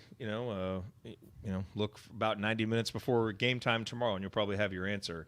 Let's go with James's question, Andy. If X doesn't come back anytime soon, wouldn't it be better to run Galloway at the point and CJ at the 2, and then run Gabe in as the third man in a 3-man rotation in the front court? I think as a third man in a 3-man rotation. Okay, well, you're not going to run Gabe as I think he means in the rotation in the front court. I think he means in the back. I think he probably means in the back court. In the back court, yes. I think we would probably be better offensively and defensively. Nothing against Gabe, but he's a freshman, and we need more from the point on both sides of the court than what he's ready to do at this point in his career. Thoughts there? Yeah, it's an interesting thought given some of what we talked about with CJ Gunn, and could he be more effective playing with some of those other lineups. I think what Gabe allows you to do, though, is to give Trey a little bit of a break. Although, if you think about the Kansas game, he was still initiating offense quite a bit. He scored a ton of points and was still a focal point there if you're talking about Trey. But I do think having Gabe there is a guy who you don't have to worry about trying to find shots. He's definitely not going to go out there and hunt shots almost to a fault as you go through that. But I do think it takes a little bit of the pressure off of Trey to have to initiate the offense and run things. And I think Gabe can do some of that already and work his way through there. I do think the gun part of it would be interesting just to see what he could do. And I think I would like to see him get more minutes in that scenario and give Gabe a little bit more rest. Because as we talked about before, depending upon who you're playing with, right now, he's not an offensive threat. If you get him out there with too many other guys who are also not offensive threats, it really puts you in a bind in terms of what you're trying to do offensively. So I could see playing more of it. I don't necessarily know that it needs to be from a starting perspective.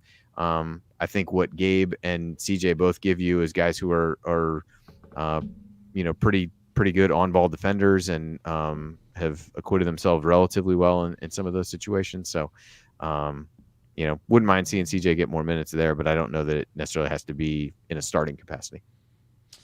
All right, well, Andy, let's let you go. I know you got to. You guys have some family stuff happening, so thanks for being here. All right, appreciate it. Good talking to you guys. I look forward to listening to the rest of this tomorrow. See you, Andy. Sounds good, man. All right, see you, Andy. All right, your thoughts on that, Coach? Yeah, I appreciate the question. I just don't think that's as much as I am still sold that CJ will play well for Indiana at some point in his career. I don't think he's demonstrated the consistency yet in the minutes that he's gotten to move into the starting lineup. I just don't think that's even close. And then the other thing with Gabe, and I would love for him to score more. I think we're used to our point guards being scorers. I think Woodson likes his point guards to be scorers. But Gabe Cupps isn't ready to be a scorer, and yet everyone looks at the box score. We all do as fans. Who's scoring the points and who are the visual stats that you can get. And I think he needs more assists, all of that. He needs to play better, obviously. But I think he gets enough deflections, enough steals. He fights like heck at times when he gets driven. I think he's done enough defensively and initiating offense, as Andy said, that there's no way you take him out of the starting lineup until X comes back. When X comes back, then Gabe Cupps comes out. But I don't think CJ or Leo or the guards have shown any reason why you would change and take Gabe Cupps out of the lineup. I agree with you both on that. Rich says, any updates on Derek Queen? He's at the Maryland game tonight. I saw that reported by Jeff Ehrman. Is that the guy's name? The Maryland Insider. He's on an unofficial visit at the Maryland game, either tonight or tomorrow. I know his mom's going to be there. One of his buddies is going to be there. So, he's from there. He's at home. So I don't read too much into it. It still seems like Indiana's in a good position, and we're just waiting for his decision. I suppose you'd probably rather him not take another unofficial visit to Maryland. But, I haven't heard anything to, make me feel worse about that recruitment. And speaking of, Liam McNeely will be at the game tomorrow with his family. So I saw him tweet that, so that'll be fun. Curtis wants to know, Coach, will we see any offensive sets or strategies from the North Alabama game in future Big Ten games? And let's just ask this in conjunction with, there's a couple other questions that allude to this. Basically, what led to the three-point shooting? Were we running different stuff? Were we running new sets to do it, to emphasize it? So maybe just hit all that here in one answer. Yeah. The answer is I don't think you're going to see sets for three-point shooters. I don't think that's in Woodson's mind right now to see plays and screens where you're going to throw the ball and the guy's going to come off a screen and shoot a three. I don't think you'll see that. We did not see that necessarily.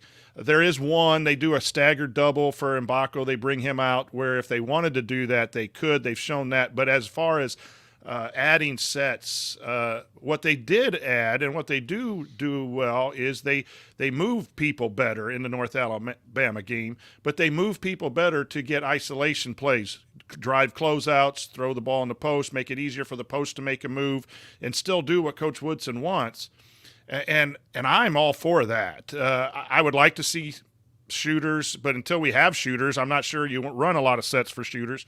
But Woodson's scheme can work, and I think it works better when you move the defense and share the basketball. What happened in North Alabama was there were a lot of drives and kicks. There was fast breaks where they penetrated inside the arc and they kicked out for a three, or they threw up ahead and got shots. So I just think that they played better within the scheme that Mike Woodson is designing. And that's why he designed it. I mean, that's how it should play out. The reasons why it took 10 or 11 games is somewhat surprising. And the big question for me is, will it continue, or was that just a outlier? If it's an outlier, then Indiana's going to struggle offensively the whole time. But what was it? I'll say it over and over, and you guys will hit me on mute. 25 assists. That ball was popping, and people were moving. If you go back and watch that game, even against a team of the quality and caliber of North Alabama, when you play basketball that way, and I've even on Twitter tweeted out from Hoop Herald's been a really good follow here the last 2 weeks, throwing out some good sets and stuff, that when the ball moves, the defense is lost, and you have a better chance of driving, getting in the lane, and doing some of those things than a lot of the stationary stuff. So they've played what Coach Woodson wants better. They're sharing the basketball. But I don't think he's going to design some screen-to-screener or flares, rescreens, stuff like that you see some college teams running when they have a three-point shooter that they want to get three-point shots for. It's just going to be organic out of the flow of transition or post feeds or ball screens. So explain in layman's terms, like we all know, like the ball moves. We know that you want the ball to move, you want people to move. Why doesn't it? Is it just because guys get too comfortable with the dribble and they're trying to probe instead of move the ball? Like, why is it? Is it the defense dictating it? No. You want good spacing. And sometimes when you move, you mess up spacing. So when you watch the league, NBA, you see a lot of standing. Because then you force the defense to have to figure out who are you going to stop, because everyone on that team can drive, everyone on that team can shoot. The top 12, the guys who aren't getting playing time, can flat out play in the league. So then the defense has to – you see them hopping in and out of the defensive 3-second lane, and then who do you double? And then they just rotate the ball around and they drive closeouts all the time. That is NBA basketball. Now you're seeing Miami and Denver and some modern NBA – from the little that I watch, where they're moving, passing and cutting, and they'll pass, give and go, and some of that kind of stuff is coming back to those teams, and I think that's why they're successful. Golden State has beautiful player movement and ball movement, especially when they were in their heyday. Those teams are starting to change the NBA, but the traditional NBA is throw the ball into Luka, have him pound it 97 times until the defense, he either scores one-on-one or someone doubles, and then they throw it out. Then a guy 6'7" jumps up and shoots it over another 6'7" guy, and they score 140 points that way, because the talent is so good that you can get away with standing. You put two guys in the corner. A lot of teams do this, and it's not bad basketball. It is not, Jared. It's good basketball because you space. But in the college games, you don't have that talent to always hit those shots, right? You don't always have that talent to drive those closeouts. So you've got to be a little more creative in college. UConn, Marquette, some of the teams that are at the top right now, Purdue, they're really moving with cutters and handoffs and screening into a handoff and screening with their bigs into the post. So the creativeness to get your players in position to succeed as opposed to spacing. But it's not bad basketball. It's really good for spacing because you do space the floor. But what do you do with it? If I'm defending IU, I know where they're going to be a lot of times. So when I prepare in 2 days, here's how we're covering the middle ball screen. Here's how we're covering this guy in the right corner. Here's how we're going to cover this guy in the left corner. And we're going to know where they are. We're going to close out hard, close out short. But there's no confusion because we know who's going to do it and where they're going to do it. And then Indiana just needs our players to play better and score over them. I think we can be better than that by moving people, cutting, screening, that kind of stuff. And then get into your side ball screens. Then get into your post-ups. I like the little cross-screen action that they've been running now for the post. Get in your post player where he can move quicker instead of having the bully ball. And then when they decide to trap, now you're trying to turn the ball over and throw it out of a trap. So I think within his system, if he has some actions to move, then that can, create some really good shots. I would prefer more shots for three-point shooters, but I would at least be okay with more people and ball movement and then drives and post feeds and stuff like that, and organic threes, inside-out threes, as we saw in North Alabama, but that's got to be consistent. And I think he's got to encourage people to shoot. I hope he stops saying, we shoot enough threes. No, you don't. You got to shoot 20. Analytics matter. It's a new wave. You got to pay attention to the stats, and it guides you. You don't live and make every decision by the analytics, but it should guide you in getting constant improvement in your schemes and in the way you play, because the college game is evolving, the pro game is evolving, and if you stay status quo, I don't know that that's good either. Long answer, I apologize, but no, it's great. I think I have a feeling a lot of people were thinking that, so that's good stuff, Coach. Thank you. A couple more quick ones from Andrew. Over under 9.5 3-pointers made against Kennesaw State. Under. That's a very optimistic over under that Andrew has set there. Yeah, that number's it's going to be a faster game with more possessions. So what's your ideal number? Yeah, what's your ideal number of makes for this Indiana basketball team? Makes. I mean, ideal? Yeah, that would you say would think this is a somewhere good thing to shoot for. between 7 and 9. Because that means you're probably taking between 21 to 25. That's what that would be my ideal. Is that the same for any college team? If you were coaching South Dakota State? No, I think on rosters or that you had picking better it just shooting for, up. If you have a better roster with more shooting up and down it, then I think you'd want the attempts to tick up. Okay. That to me, that probably sounds like an aggressive number for a team shooting 30-some%. I think this team is a better shooting team than they've shown, personally. So I think the percentage is going to go up as we take more. I think Indiana wins a lot of games if they're 7, 8, or 9 makes. And they're under the over and under that our listeners shared with us. I think they win a lot of games because your inside game and your drive game is there. And if you share the basketball out of that post up, out of that drive game, and they have the encouragement and they have the confidence, and that's, I was thinking 6 to 8, but somewhere along that, and I'm thinking ideal attempts about 15 to 20 for this team. Ideally, I would like over 20 in a college basketball game.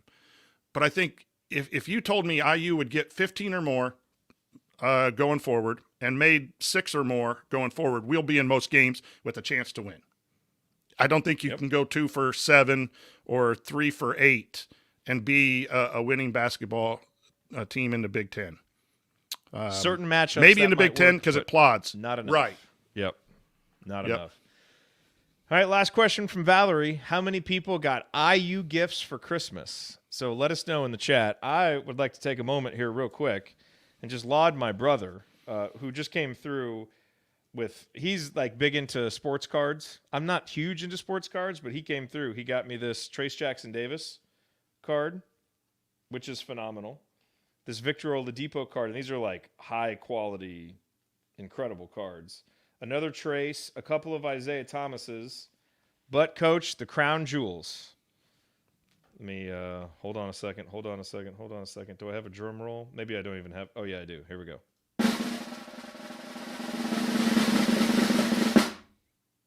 Ladies and gentlemen, Calbert Chaney, Naismith, Player of the Year winner, and it's autographed. This card is from 2007, which is awesome. And then he also got me this one, Jalen Hood-Schifino, with, to that little piece of red, is a piece of game-worn fabric from one of the games. Apparently, he thinks it was from a late season game. So I was thinking maybe the Michigan game where he didn't really play well, but he hit that big 3 late.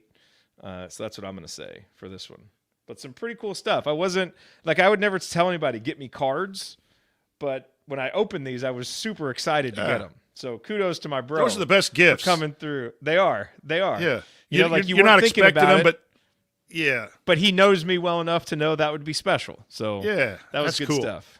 Yeah, love those cards. What about you, Coach? Does it answer Valerie's question if you get a lot of stuff from our sponsor who came up from the IU School of Kelly, or does it have to be Indiana stuff?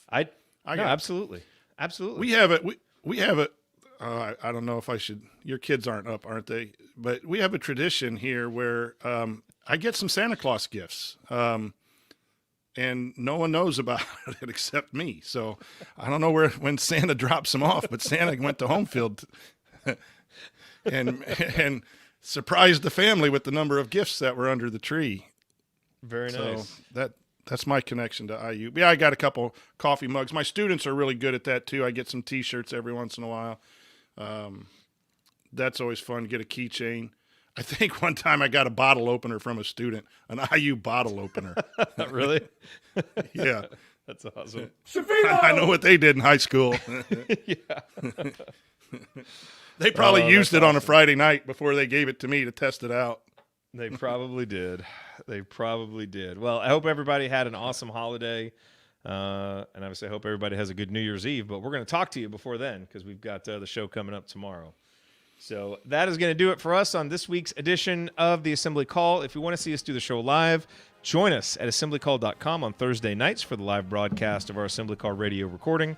Thank you to Bob Thompson for producing our music. Thank you to John Ringer of rigdesign.com for designing our logos. And thank you to everybody who is here with us live tonight. We'll be back to talk IU hoops again with you tomorrow after IU-Kennesaw State. Until then. Take it from me, Yogi Ferrell. Keep your elbows in and your eyes on the rim. And go Hoosiers.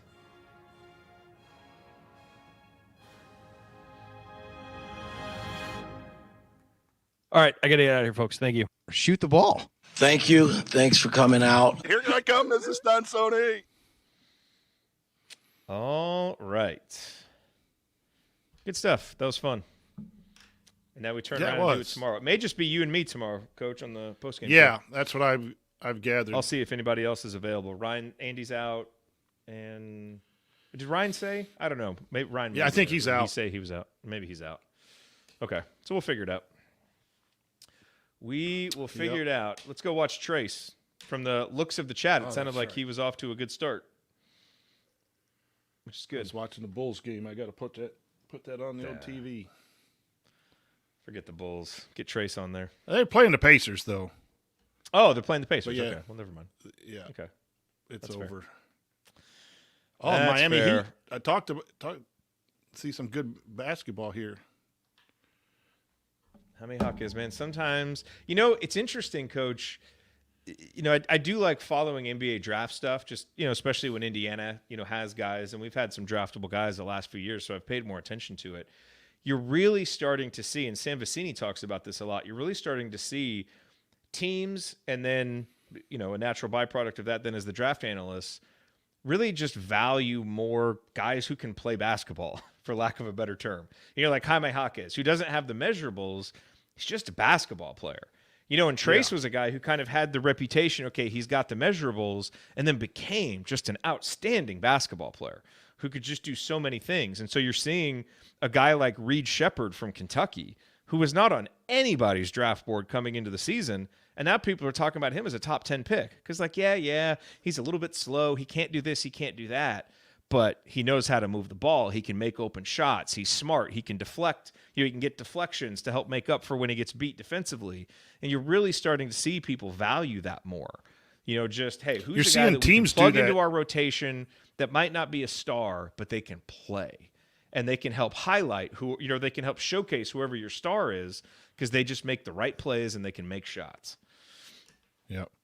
That's what Miami, you look at Miami's roster, they got a bunch of those guys that can shoot, move the basketball. Miami does a good job of that.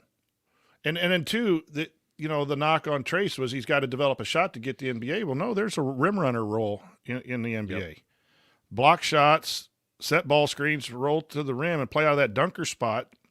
If you can accept that, then you don't really have to shoot. They really don't want play pick and pop with those guys. There's so many of them in the league. I mean, obviously, if he could, that would give him a chance to maybe be a star in the NBA. Exactly. But to be a solid role player, now you need to be an elite finisher, and that's what he is. He's an elite finisher at the rim. You can't be a non-shooter and then not be able to finish lobs and do some of that stuff. So it's enough to make you some decent cash. So many things. Yeah. Yeah. Some of these guys play, close to 10 years in that role in a backup role, or maybe the fourth guy or the fifth guy, and just doing a couple things right, but they win and they make coaches happy. Then you stick around, you get a couple contracts. And if you're wise with your money, then that's where life is really, you've earned it by your work and by your attitude. That's where it's really exciting for me to see TJD do that, because I didn't know that he could elevate that to that level, and he's really taken that. Oh, he's still got a way to go. It's been 5 games, so but yeah, that's teams good will stuff. Adjust to him and all that stuff, but he's in a place I'm gonna that put you on the utilizes spot. all of his skills, which is right good. in the right system. Yep. You've been spot on the last few games with your predictions. Like, you thought Galloway was going to come out against Kansas, and then you were worried about the game after that. Then you said we're going to handle North Alabama, and so the last 3 games you have been spot on. Do you have a prediction for tomorrow? I have no feel. Or a gut feeling? I had really strong feelings about all 3 of those, and they proved true, which is nice. I have no feeling. The coaches might not either, because they've been players leave, they come back. I don't know. I mean, I could see this game going a lot of different ways, so I don't even Like those, I felt really strongly about them. I would just be making stuff up. I have no feeling. I'm just kind of excited to go into it and see. Hopefully everybody's available and there aren't injuries, or anything. Because that's one of the things that you don't know about. We don't get a whole lot of information. Sometimes you come back that first game after break and it's like, oh yeah, this guy's out and he's not ready to play yet. So I don't know. I just want to win the game. That's the main concern. And with this team, it kind of feels like everything is on the table except a 30-point blowout. And so I hope that's what happens since we haven't seen it. Like a true blowout. North Alabama was a blowout, but they still were kind of there within 20 and I don't know. I don't have a strong feeling. It would sure help all the analytics to get a 25-point win or a 30-point win, but you're right. Okay, here's the only thing I do have kind of a weird little gut feeling about. I think Peyton Sparks is going to have a good game. They're just given that Kennesaw State doesn't defend the two well. There's going to be a lot of possessions. I feel like, again, hopefully guys are still in shape, but could be one of those kind of sluggish games and guys are coming back. It just feels like a game where he'll play more minutes and have an opportunity to score. So that's my thing. I think I would pencil Peyton Sparks in for somewhere between 8 to 12 points. That would be the one thing I would say I have a strong feeling on. Off the top guys, pick to click, Anthony Walker too, with the pace. He's been awesome. And his ability to drive and space the floor and then be able to get into that lane against poor defensive twos. Yeah. I've really been pleased with him. I just want to make sure he's going one-on-one, not one-on-three. Yes. And especially when stuff gets scouted and that spin move gets scouted. Does he have a counter to his favorite move? That's always something, too. We taught our kids, have your move, but be ready when it's taken away. I was helping Brent scout today, watching 3 of his opponents, and there's a kid who's always a 1,000-point scorer, and he's just started his junior year. Wow. But their whole team loves to spin on drives. So now what do you do with that? I don't know. If you're really talented defensively, you can run at a driver because he's going to spin back into you and take the ball. But this kid every move was a spin move.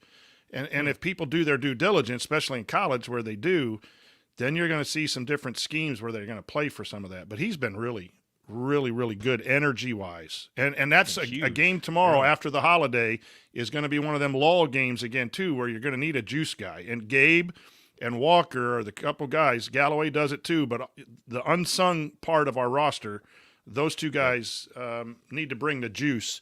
And I think Peyton Sparks can, too, because he just, rumbles in there and knocks people down like a bulldozer.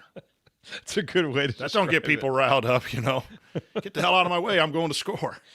He's that guy. Like if you're out there playing and you see him checking in, you're like, oh man. You're like, damn. Like not that he's necessarily going to produce against you, but it's just going to be hard minutes, That's when you get like into you. That's when you get a little, oh man, my elbow hurts, coach. I need a break. Yeah. Coach, I need a breather. You pull on the jersey. Who Sparks is in? I gotta. I don't want to try to block that dude out.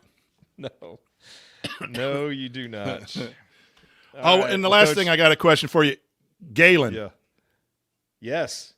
What can we expect? We're not going to see that face like we did at Atlanta, I would think, because I know he's composed when he's in the broadcast booth. But any predictions about what a great Tricia from the Tampa Bay Rays and former IU. I love the fact that when they threw out that picture of her in college, that her Tampa Bay people are all messing with her about her outfit in college. But it's going to be fun. Render does a great job with the women, right? Yes. Yeah. So.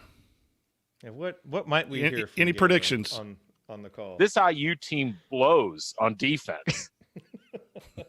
Probably that's been his theme, right? Talking about how bad the defense is. So we'll see if we get that. Let's see. Maybe we get this. It's a constant, never-ending kick in the testicles.